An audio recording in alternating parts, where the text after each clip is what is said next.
Ja, was ist? Ich hätte eine Frage. Ja? Falls du dich vorher frei Bevor ich anfange, ja, okay. Nein, also gibt es irgendeine Chance, dass das, was ich in anderen sehe, in mir nicht im gleichen Ausmaß vorhanden ist? Richtig. Ja? Ja. Aber warum sehe ich es dann so stark? Weil es in dir vorhanden ist, aber nicht in diesem Ausmaß. Okay. Also aus meiner eigenen Erfahrung heraus, ne? Ich habe häufiger etwas gesehen, was ich in diesem Ausmaß oder in diesem Display nie bei mir erkannt habe, aber wenn ich ehrlich war... Es ist da. Für mich ist nur die Frage, heißt es, ist auch die Menge sozusagen, die Intensität? Nein, nicht die Intensität ist nicht da, aber es heißt, ne, wenn es uns am anderen stört, dass wir bei uns das ausradieren müssen. Ja? Okay. Deswegen spreche ich ja immer wieder vom Spiegel. Ne? Wenn wir andere Menschen sehen, das ist der Spiegel unserer selbst. Ne? Ist halt nur, wenn ich... Ja, das Ausmaß ist manchmal nur minimal. Ne?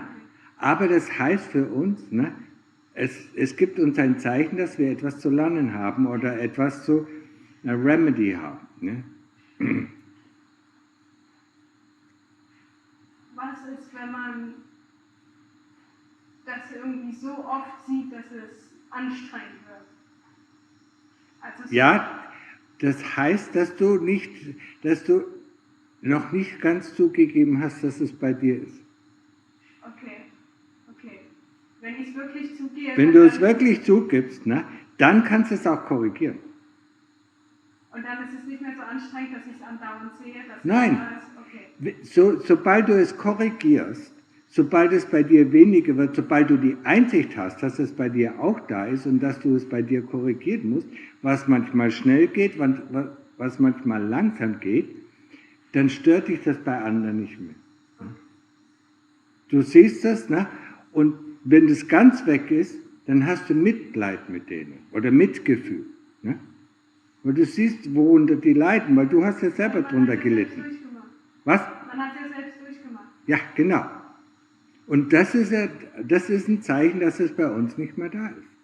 Und dann stört es uns auch nicht. Aber was ist, wenn man Mitleid mit ihm hat und trotzdem stört es? Ja, dann hast du es noch nicht überwunden. Okay. Ja? Manche Dinge sind nicht einfach zu überwinden. Vor allem, wenn wir ein bisschen stur sind, ne, und unsere Überzeugungen haben und unsere eigenen, so sind wir. Ne. Wir sind so, wie wir sind, aber wir wissen nicht, wie wir sind. Und es ist immer so hilfreich, auf die anderen zu schauen, ne, um sich selber zu erkennen. Ja, manchmal erkennen wir in uns die Dinge nicht, weil wir es nicht sehen. Ne? Aber wenn uns was, egal was, das muss ja nicht nur mit Personen sein, das kann ja eine Situation sein, ne? die nicht ungefähr von Personen her ruft. Ne? Wenn uns das stört, dann ist das ein Zeichen, dass wir in uns etwas haben, entweder eine falsche Ansicht, manchmal eine falsche Ansicht ist ganz leicht zu korrigieren. Ne? Und dann ist die Ansicht nicht mehr da. Okay, ja. Das Schönste ist immer, was auch immer passiert. Ne? Wenn wir Sati haben, dann haben wir überhaupt keine Ansichten.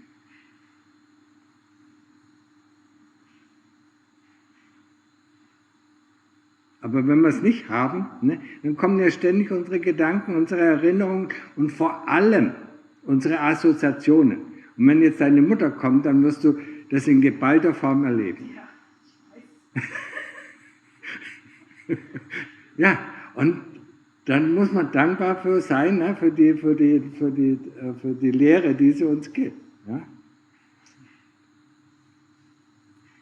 Okay, so that was about, whenever we see something, we look in the mirror, whatever we see, yeah, in other people, is within us. Yeah? That's why the world is the mirror of ourselves. Yeah?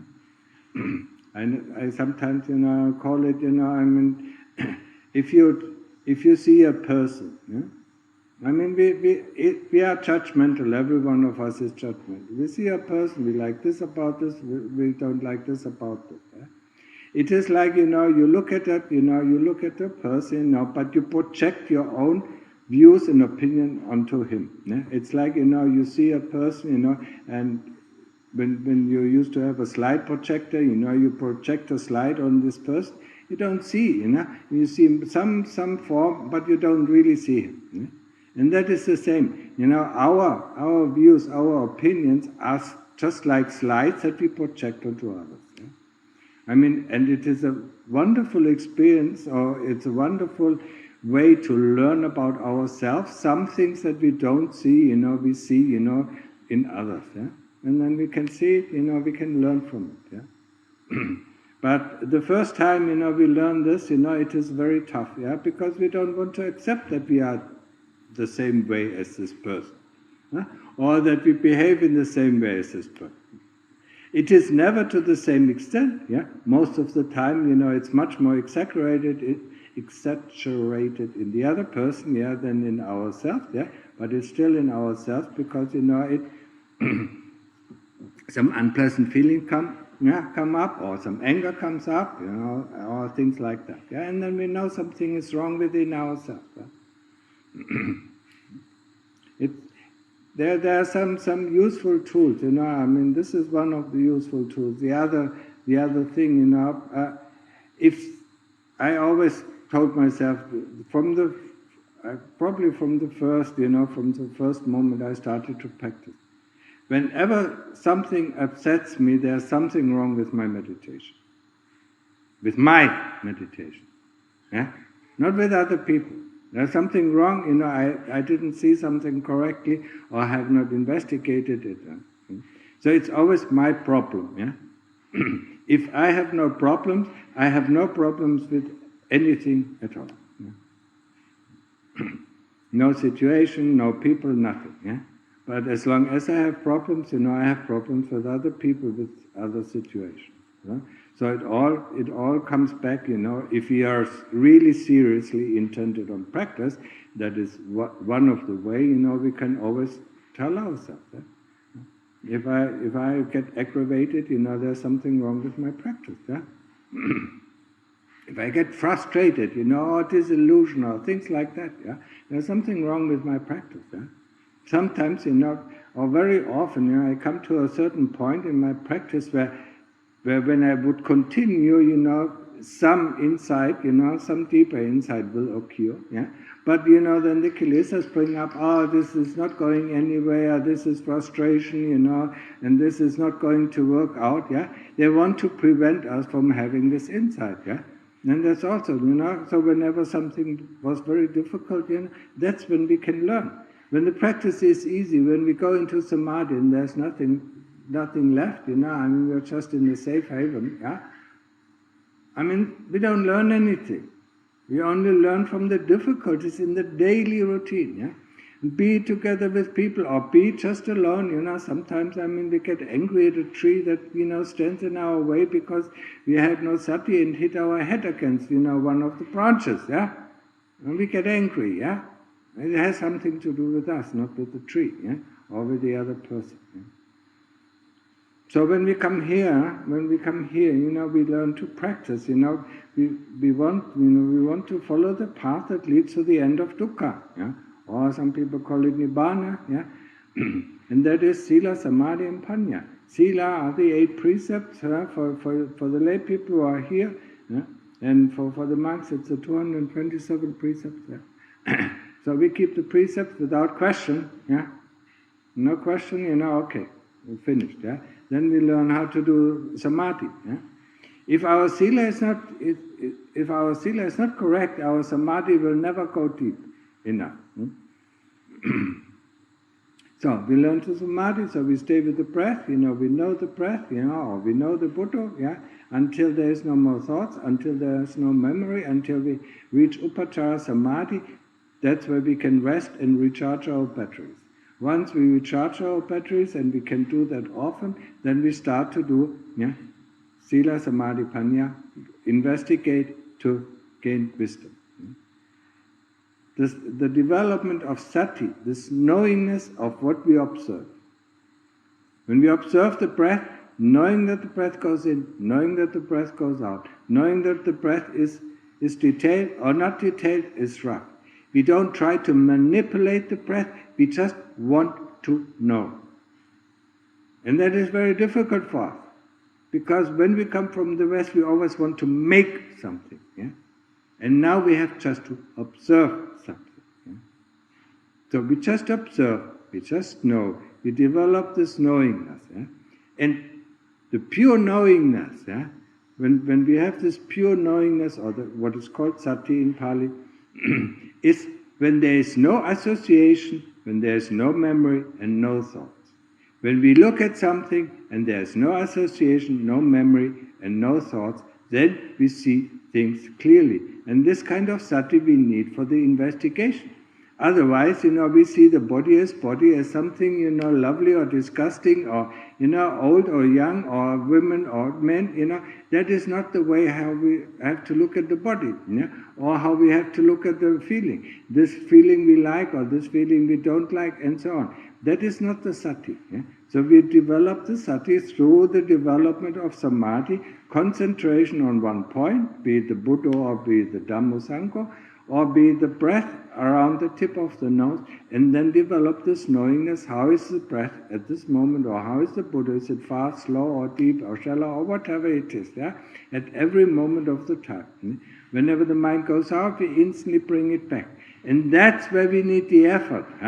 That's where we need sometimes pressure, to pressure it, to come back. Now you come back, I don't want to think, I don't want to memorize, I don't want to know why this thought appeared, This is very important. That's where we need the pressure. When we are concentrating on the breath, we don't need any pressure, we don't need any, or any effort. We need the effort to bring the mind back to observe, That is the important thing, Sati is so important. It's a clear mind that sees things as they are. It is so difficult to develop because constantly we see something, we go out, we see, and then say it's a tree, or it's a flower, it's a person, it's a female, it's a young female, it's a man, it's young or old, or this or that, ugly or beautiful, all this like that. Instantly these associations that comes from memory comes with it, So, but with sati, we just see very clearly, see what is there, It's just like, when what I said before, with the slide projector, if the slide, is just pure white, then we see things clearly. But as long as the slide is opaque, with our views, opinions, and so on, thoughts, associations, then it is not clear. And then whatever we see, we don't see it clearly, and if we don't see it clearly, we cannot gain any insight. We cannot get. And through our insight, through gaining insight, we develop wisdom. And wisdom also, these three columns, Sila, Samadhi, Panya, three columns where we build our house of Nibbana on it. If one of the columns is too weak, so if Sila is too weak, it will affect Samadhi and it will affect Panya.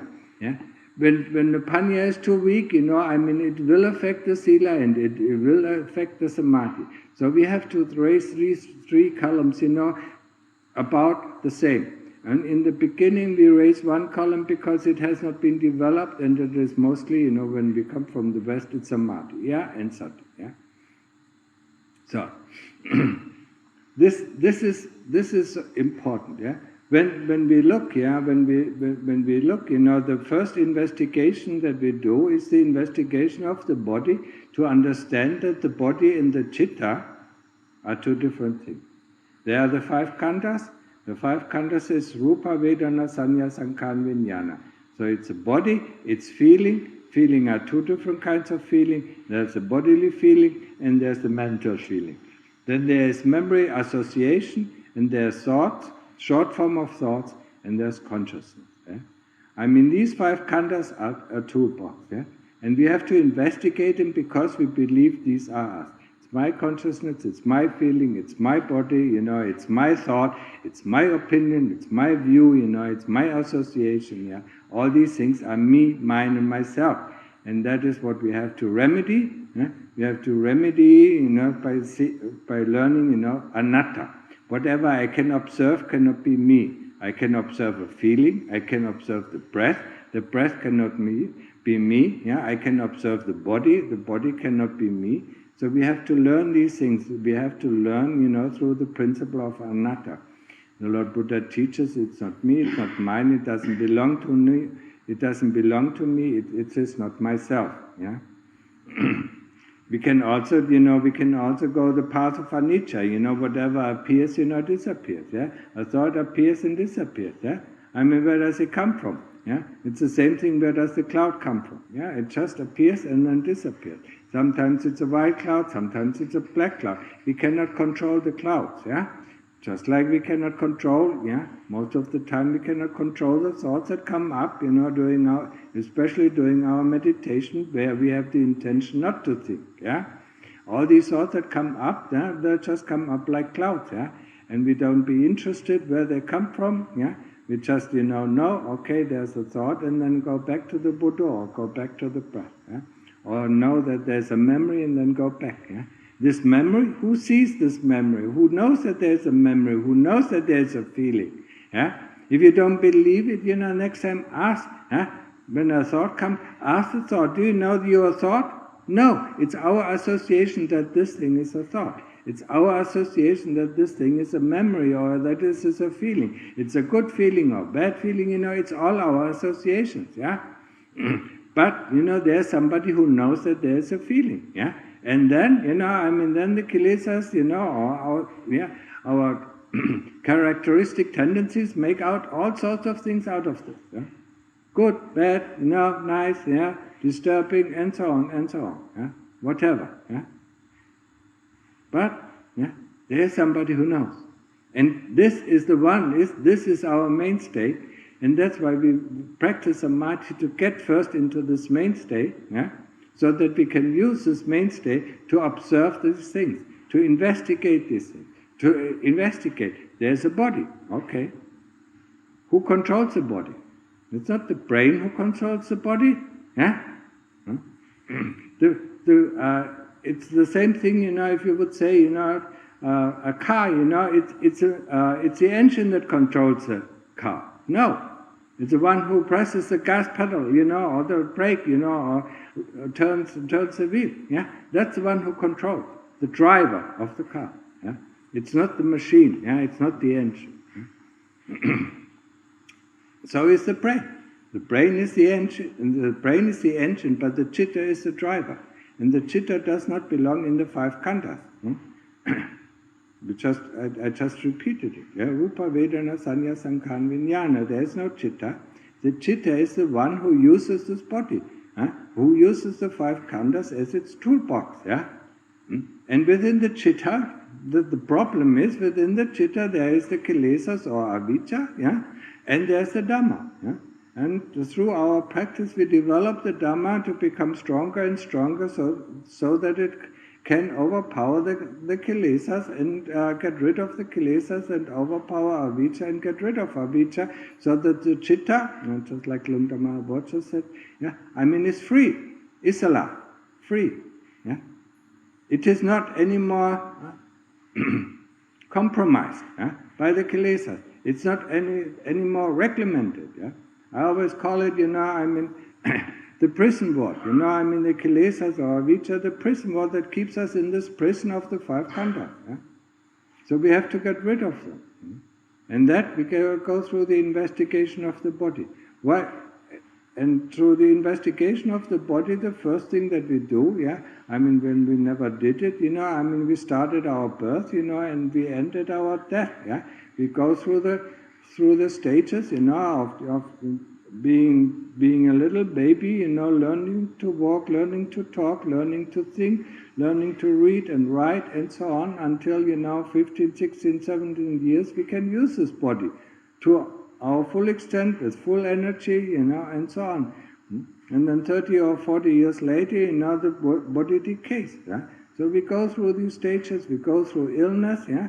Let's, find one occasion in our life, where we really were sick and we really thought we were going to die, and once the sickness is gone, and there's no thought of dying. Where is that coming from? Yeah? And then we go, we're going to grow older, we can use our parents for that, and then we go through death, we can use our grandparents or our relatives through that, yeah, and then we go through the cycle of birth and death, and also at the same time, see how much dukkha this body just brings us, yeah. We constantly have to keep it, when you look at the world, the human beings are only interested about keeping this body alive and keeping it fit, yeah. All of the energy of the chitta and they spend, for keeping this body alive, but we know by now, we cannot keep this body alive, yeah. Sooner or later it will die, and sooner or later it will get sick, yeah. Sometimes it gets seriously sick, sometimes it doesn't get, it recovers very quickly. That depends on our karma, yeah. So go through it, there's nothing, yeah. When we are born, we have a clock, that is ticking, and it tells us when we are going to die. Some people are dying when they are young, some people dying when they are, average age, and some people are dying when they're very old, yeah. That depends on our karma, yeah. And the karma, before we are born, it determines, what kind of life we have, what kind of family we are born, what kind of country we are born, and how long we are going to live, yeah. And in this life, we can hardly turn anything, Maybe we can get a few more years if we live healthily, or a few less years if we don't live so healthily. The effect of our living not healthily or healthily we will have or experience in the next life. But some of it, comes through in this life. Yeah? This is something that we really have to understand. Karma, yeah. Whatever we do, yeah, don't do unto others what you don't want others to do unto you. For whatever is happening to you right now is what you have done unto others. And what you have done unto others, of course, we cannot remember because it happened in our previous lives. Yeah? If we understand that, and every situation that presents ourselves, we see, it is our own karma. Yeah? There are chances. Yeah? It is our own karma that comes back to us. We can also learn from it, and we gain some insight into our own nature and can correct the things so that these in the future, this kind of karma and what we don't like does not reappear anymore. Yeah? The importance, of understanding that the body and the chitta are two different things is the same as the importance of understanding that the car and the driver are two different things. Yeah? But when we are born in the car and die in the car and never get out of the car, we have to assume that we are the car.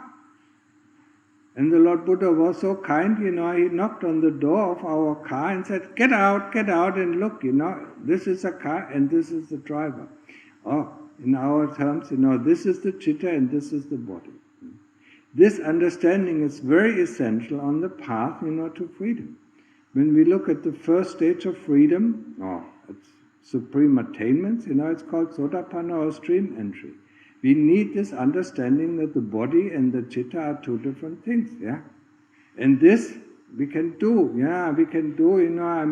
observing, cutting up the body into bits and pieces, and see what is looking at the body, to get distance, to get out, get out of the car, see the car, there are the body part, and there's the chitta who observes these body parts, yeah? And as the moment all of the body parts, everything is out there, there's a small gap, or small, where we suddenly realize, where we could realize that the body and the chitta are two different things. Yeah. This is a very important. This is one of the fetters. We are bound to the realm of birth and death. Through 10 fetters. Yeah. The first 3 fetters. When we can overcome them and cut them, then we can enter the stream. The first fetter is doubt. Most of the people, have doubt. They will not ever get in touch with the religion. Yeah? What did the Lord Buddha say? 70% of the human race has no chance whatsoever than just to go to hell after their death. Yeah? 30% have a chance. He called them the nayas. Yeah? They swing forth and back. Yeah, okay, I practice. No, I don't practice. Then I practice. Then I don't practice. I keep the sila. Then I don't keep the sila, and so on. Yeah? These are the nayas. And there are two other categories. One is the one who waits at the gate. Until the Lord Buddha opens the path to the enlightenment, and then he just runs out. And the other one who is close to the gate, who looks around, and can. Yeah. And we all hope that we are in the latter two categories. Yeah. So that we can reach, at least the stage of Sotapanna. Yeah? The second fetter is, fiddling with the precepts. One day we keep them, then we don't keep them, then we keep them again, and we don't keep them again.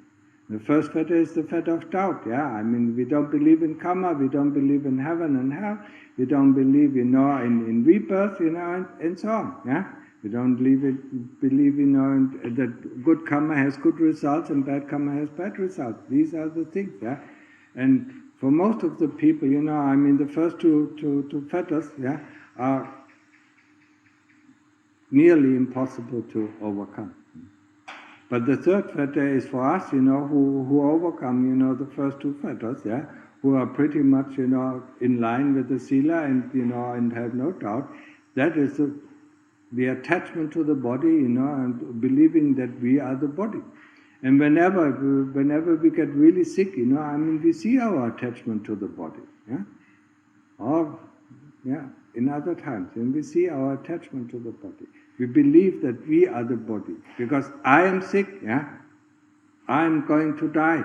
No, the body is going to die, or the body is sick, but we are, the chitta doesn't have to be sick, But the attachment, it is so strong, that we think, or that we feel that we are sick, and there's nothing, we can do, to overcome this. But the chitta is the chitta, and the body is the body, and this is something that we have to realize, and they're two different things. The other fetters, if you want a very, very good, and very detailed understanding of this, there's a book, Life of Inequality, and read the last chapter, The Supreme Attainments.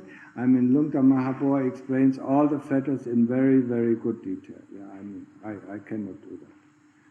But he did it, and so, if you're interested, go ahead and read it, It is very worthwhile. So, I guess that is enough for today. If you have any questions, then please go ahead and ask them.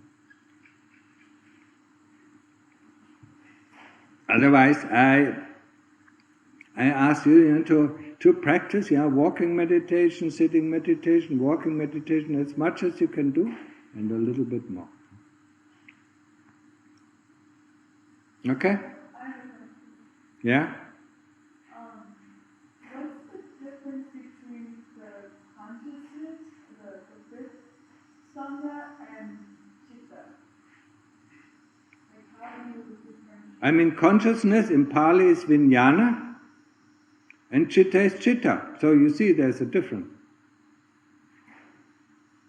But how can you tell that they're different? How can you tell? If you fall unconscious, the chitta is still there. The chitta knows that there is unconsciousness. But, people always worry about the utmost difficult things. You have to have such an amount, such a superb sati to see consciousness and unconsciousness. Because consciousness is not steady.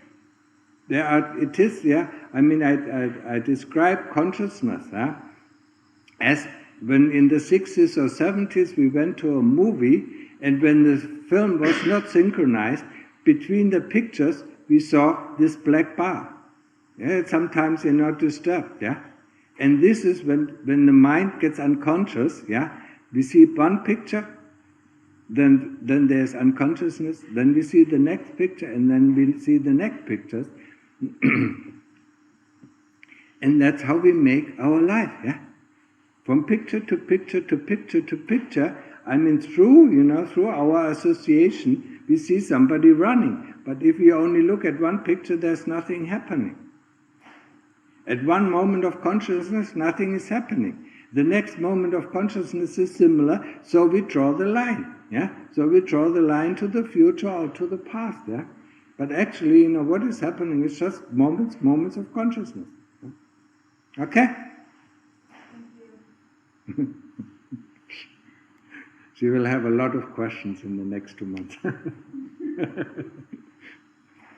But that is okay, yeah? I mean, being interested in what is happening, being also interested in the Dhamma is what is giving us results, yeah?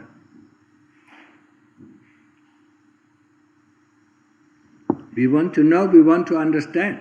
But not only questions, we also have to follow these questions up, within ourselves, yeah, and see and understand within ourselves. Yeah? Otherwise, the questions are useless. Okay? Any more? Yeah? No? Yeah? Then let's go back to practice, yeah?